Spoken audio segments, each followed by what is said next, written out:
Bonjour, bonjour! Alors, bienvenue à tous sur cette vidéo. Comme ça devient une routine, en début de chaque année, voilà les sujets que je vais proposer à la sagacité de mes étudiants chéris pour voilà, travailler dans les ateliers Math Engine de cette année.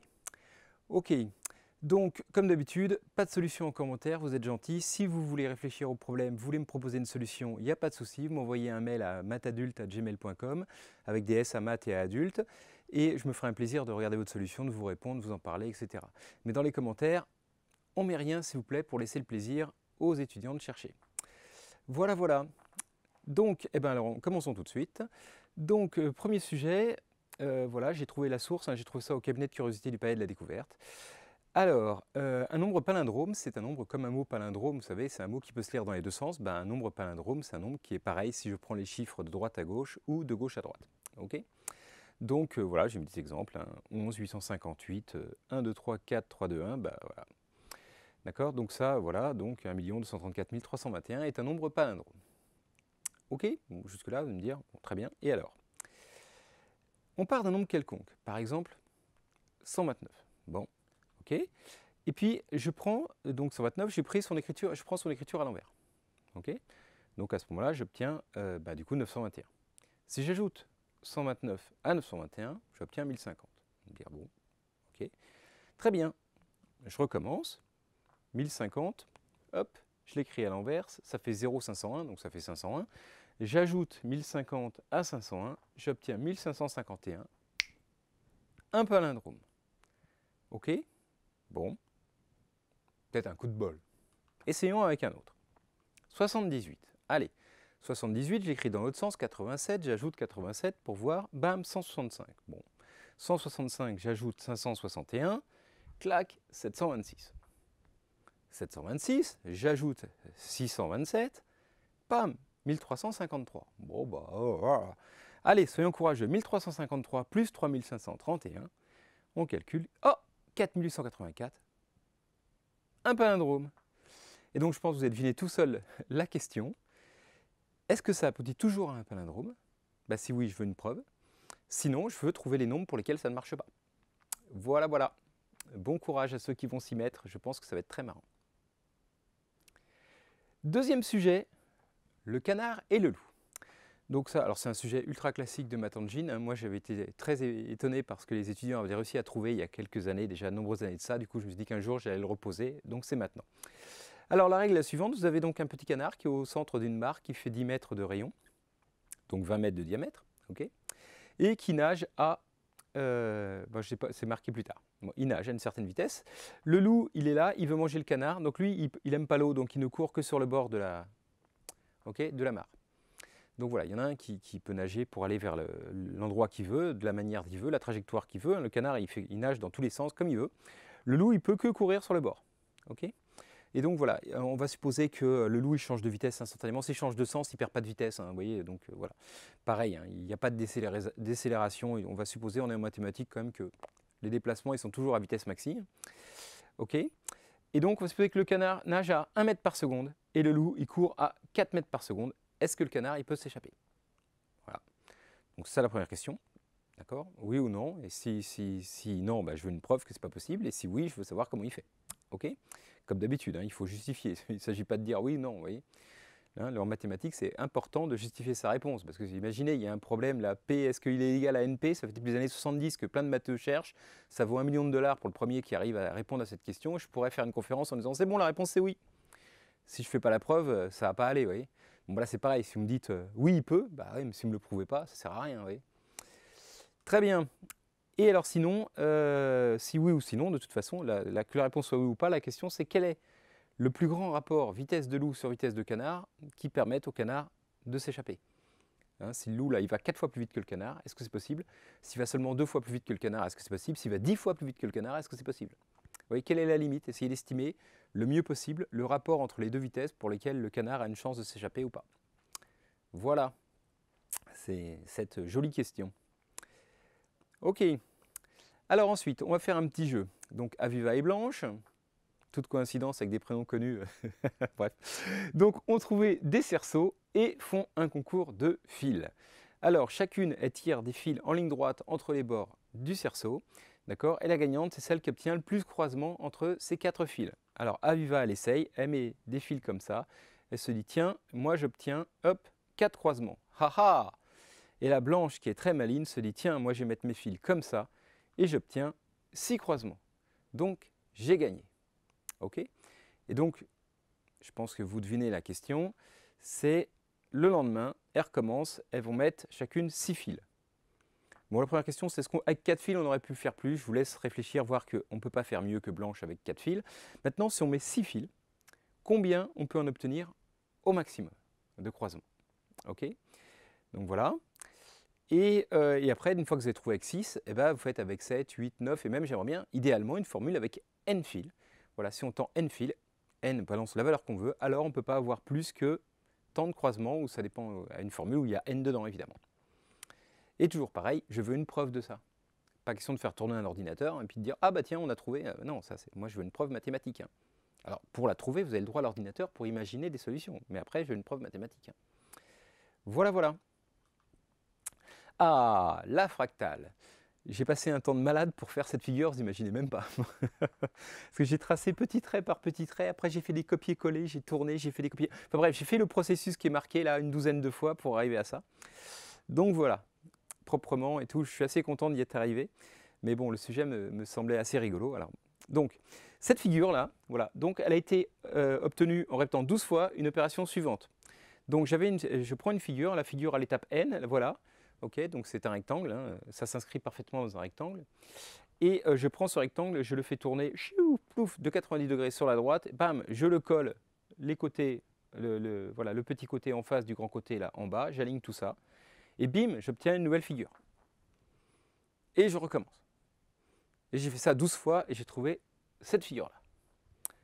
Vous avez l'air d'accord. Et alors, c'est quoi la question? C'est joli déjà, mais bon. Alors, la question, déjà, c'est quoi les proportions de cette figure? Vous voyez? Quel est le rapport entre la hauteur et la largeur de cette figure? Au début, on peut se dire, bah, on prend n'importe quel rectangle au début, ça a marché, vous allez voir que non.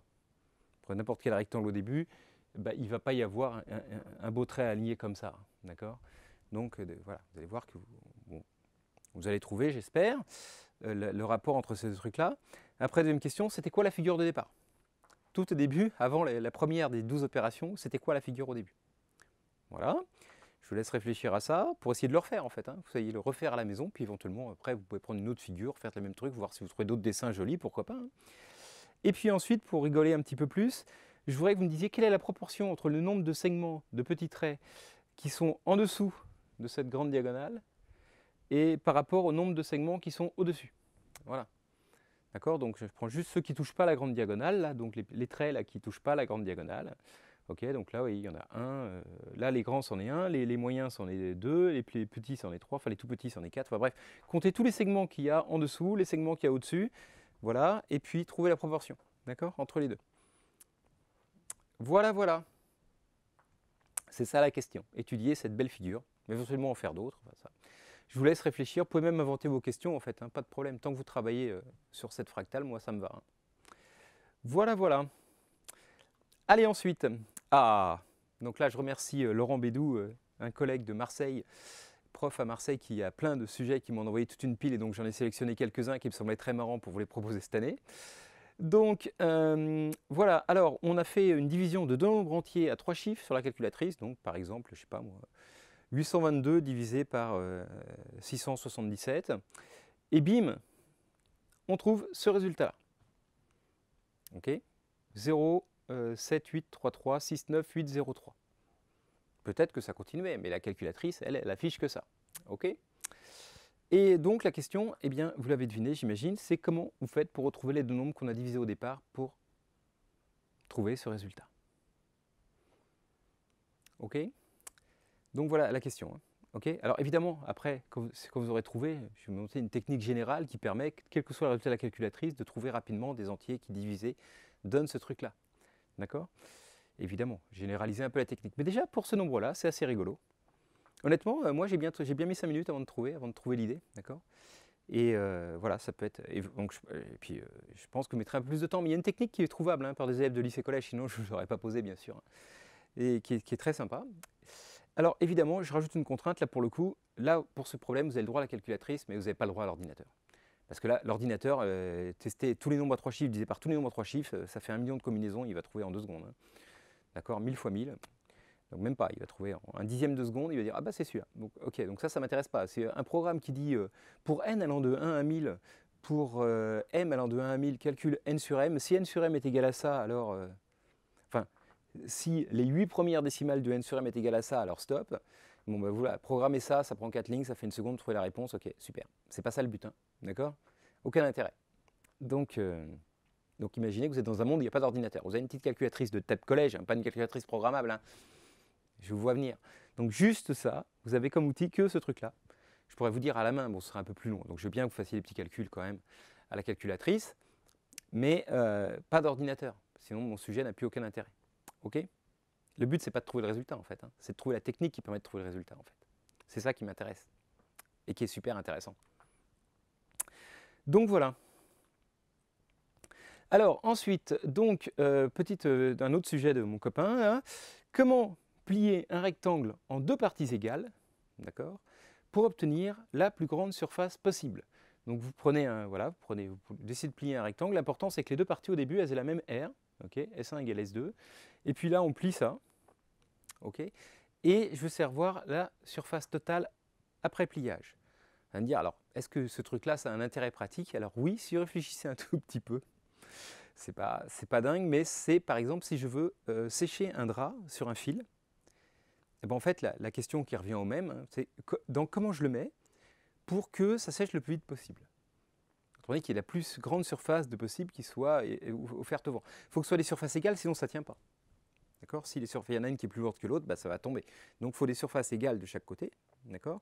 Et puis, bah, plus il y a de surface, moins il y a de surface recouverte. Là, vous voyez, ce qui est perdu, là, c'est la surface qui est en double là.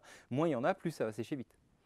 Okay? Et donc, en gros, c'est voilà, comment je fais pour sécher mon drap le plus vite possible, ce qui est hyper important dans la vie quand même. Bon bref, donc je voulais un petit peu simplifier, ça fait version mathématique, voilà. Quelle est la plus grande surface là que je peux obtenir? Donc la surface que j'ai, c'est ce que je vois. Hein. Vous voyez, c'est ce trapèze là, plus ce petit rectangle là. Okay, voilà.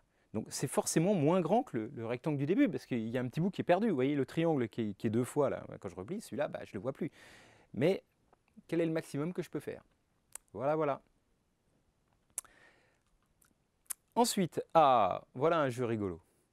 Donc, Pierre et Florence, pareil, hein, toute coïncidence sur les prénoms qui auraient quelque chose à voir avec mon t-shirt, ce serait dingue. Bref, ils se lancent un défi. Pierre, il se cache les yeux, ok, il met un bandeau, je claque, il ne voit pas. Après, Florence, elle arrive et elle pose 4 jetons d'Othello. Alors, les jetons d'Othello, c'est important de le savoir, ils sont noirs d'un côté, blancs de l'autre. Hein. C'est pour ça que c'est important. Elle les pose comme elle veut. Sur un carré, comme ça, elle en met 4, plof. Mais alors, comme elle veut. Pas de problème, ok? Donc Pierre a les yeux bandés, ne voit pas du tout comment elle les a mis. Ok? Jusque-là, voilà. Et donc, on va faire un petit jeu. Le but de Pierre, c'est de réussir à faire que tous les jetons soient de la même couleur. Soit tous noirs, soit tous blancs. Ok? Et pour ce faire, à chaque tour, eh ben, il peut soit retourner un pion, soit retourner 2 pions. Ok? Et voilà, là, il y a un arbitre, qui s'appelle Mathieu, qui regarde. Si à la fin de son tour, il a gagné, il lui dit. Comme ça, pour pas que Florence triche en disant « Non, t'as pas gagné, je continue. » Non. Okay. Par contre, attention, si en retournant un pion, il n'avait que des bonnes couleurs, mais il décide d'en retourner un deuxième, il n'a pas gagné. Hein, les étapes intermédiaires ne comptent pas. Il décide de son tour, tiens, ce tour-ci, je vais retourner 2 pions. Si au bout de 1, il avait gagné, tant pis pour lui. Hein, il en retourne un deuxième, tant pis. Okay. Donc il décide à chaque tour, je retourne un pion, je retourne 2. Ce qu'il veut. À la fin de son tour, il dit, bon, c'est bon, j'ai fini mon tour. Mathieu regarde, ah, t'as gagné ou non? T'as pas encore gagné. Okay. S'il n'a pas encore gagné, parce qu'après, il peut avoir un coup de bol. Mais si jamais il n'a pas encore gagné, okay, alors ce que a le droit de faire Florence, c'est de tourner le carré. Soit dans un sens de 90 degrés, soit dans l'autre sens de 90 degrés, ce qui revient au même que 270, hein, soit de faire un demi-tour, 180 degrés. Voilà. Elle n'a pas le droit de toucher les pions. Okay, mais elle peut tourner le carré. Pierre ne sait pas si elle tourne le carré ou pas, il ne l'entend pas, ça ne fait pas de bruit. Elle peut décider de ne pas le tourner, elle peut décider de le tourner, c'est comme elle veut, elle peut le tourner dans un sens, dans l'autre, et faire demi-tour. Voilà. C'est ça ses choix. Okay, le but de Florence, c'est de faire en sorte que Pierre n'arrive pas à avoir tous les pions de la même couleur, bien sûr. Okay, donc elle peut décider, comme elle veut, de tourner ou pas les jetons. Okay, donc ensuite, on passe au tour d'après, et Pierre, il décide, soit je retourne un jeton, soit je retourne 2 jetons. Okay, s'il n'a pas gagné, Florence tourne ou pas le truc. Et ça continue comme ça. Ok. Et si au bout de 8 tours, au bout de 8 essais, Pierre n'a pas réussi, alors on dit que Florence a gagné. Voilà, voilà. Et donc la question, c'est qui est certain de gagner à ce jeu? Est-ce que Florence a une stratégie qui va faire qu'elle est sûre de gagner? Est-ce que Pierre a une stratégie qui fait qu'il est sûr de gagner? Et comment ils font? Voilà. Donc la réponse, c'est qu'il y en a un d'eux qui est sûr de gagner, évidemment. Sinon, je ne vous aurais pas posé la question. Si, bah non, ça dépend. Non, ça n'a pas intérêt.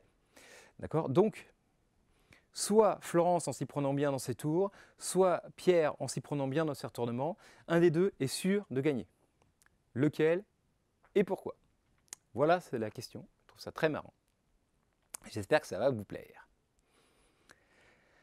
Ensuite, alors on considère un quadrillage 10 par 10. Voilà, bon après on fera plus grand, mais déjà 10 par 10 c'est pas mal.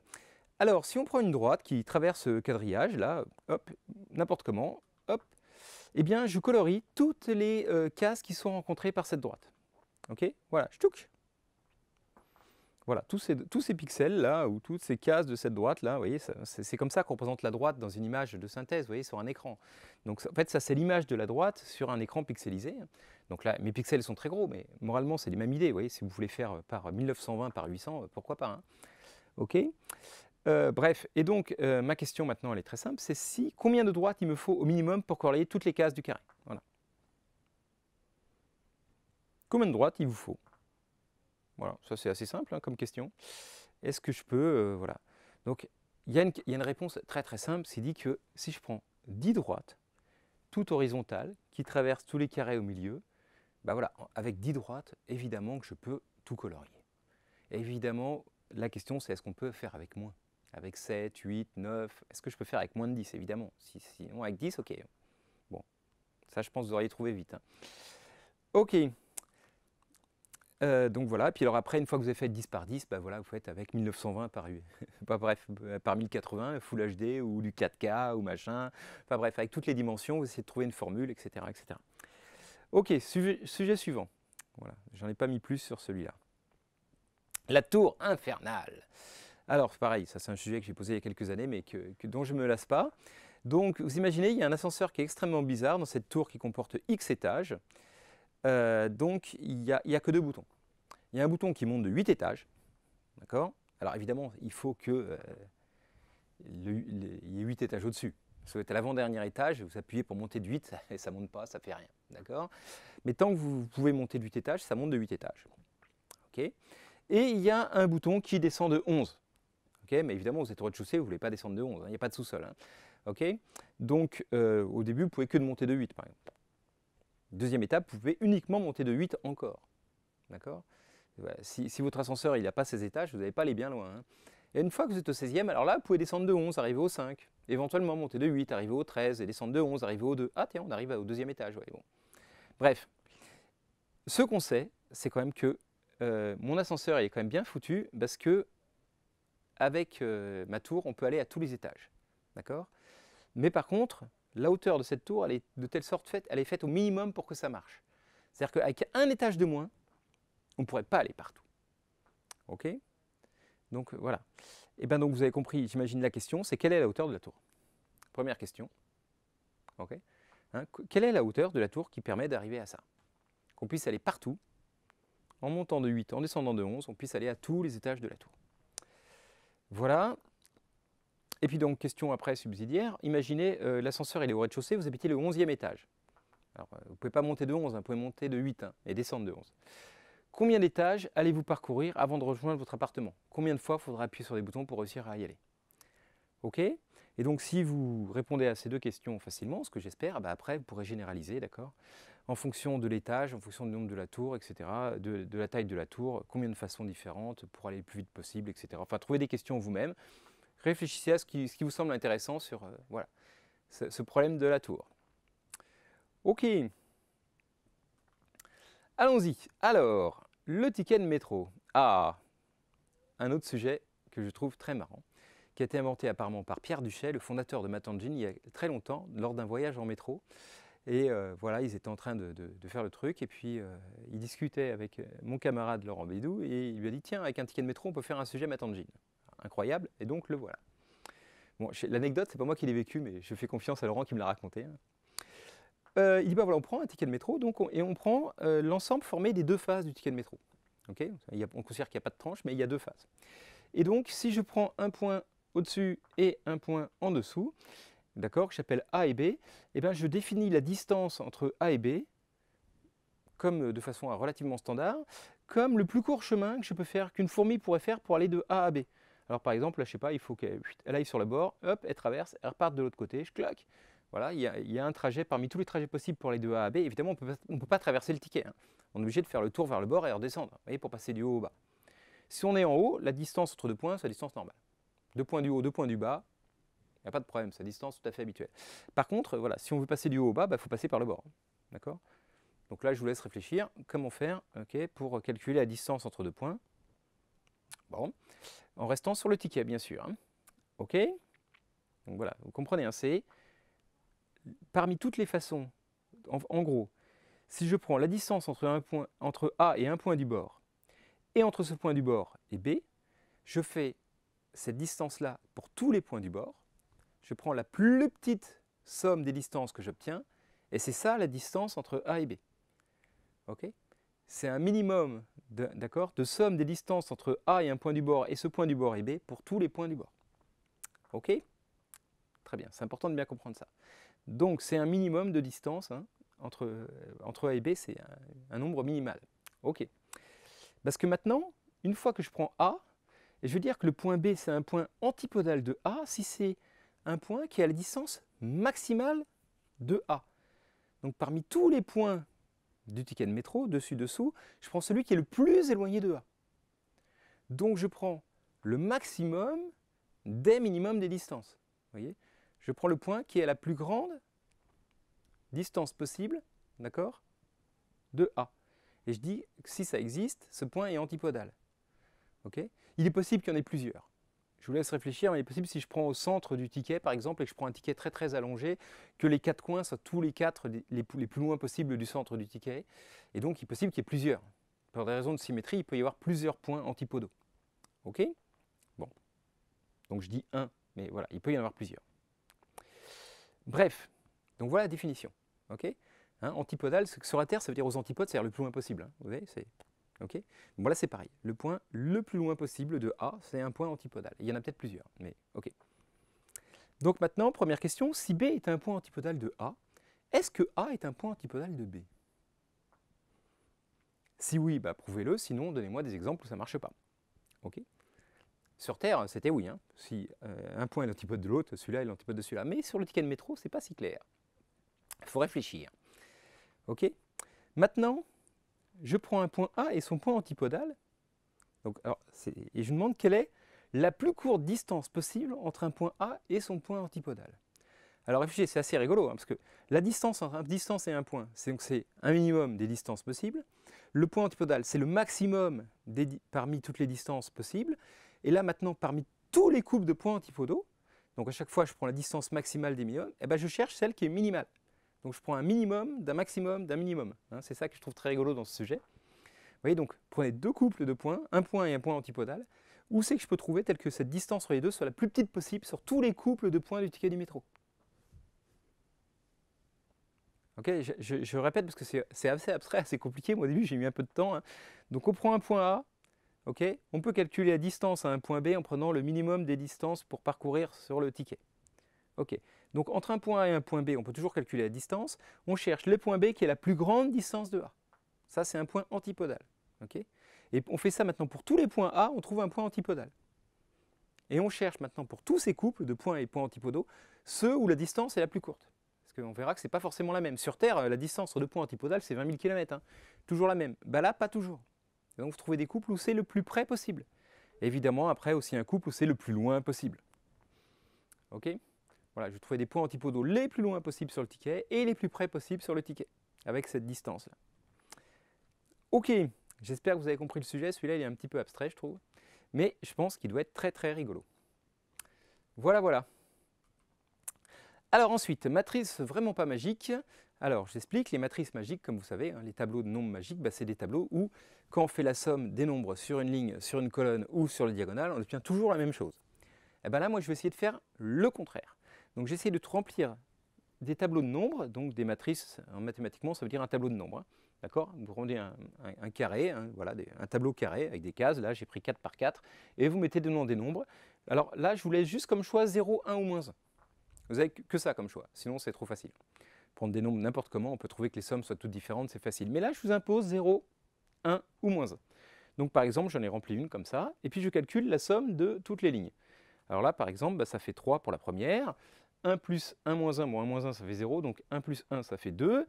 Celle-là, 0, ok. 1 moins 1, 0, moins 1, bah, la somme de ça, ça fait moins 1. Et puis là, la somme de ça, c'est moins 1, moins 2.